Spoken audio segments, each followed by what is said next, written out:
It's easier than you might think to break a wood screw.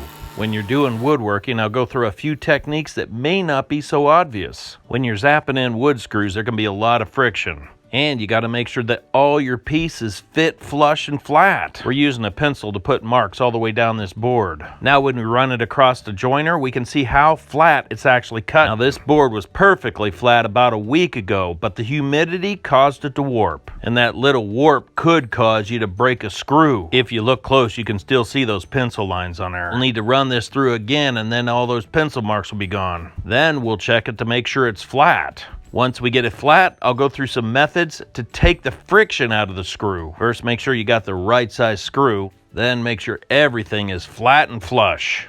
If the wood rocks at all and you put your screws in, you're going to put all kinds of tension onto the screws and you'll probably break them. Now to reduce the friction on the screw, you could put some wax on there. This makes a big difference. Now I'm going to show you something really subtle that's extremely important. Now if you put a screw into the wood and then you pull it out, the bottom board is going to have a rise on there. That rise has to be removed. Let me show you what that little rise looks like. It doesn't look like much, but with that there, you won't be able to get a good flush fit. So you got to sand it down flush. If you don't understand what's going on, your board's going to rock back and forth and you won't know why it's not flush. It's a small detail, but it's an important one. If you pull the screw up, you're going to have this raised section that's got to be pulled down. Once you experience it once you fix it once, you'll understand this. Now that we have these structural ribs in there, we can start getting everything glued back together. Another thing that a lot of people don't understand about gluing things, if two pieces of wood are put together without any pressure,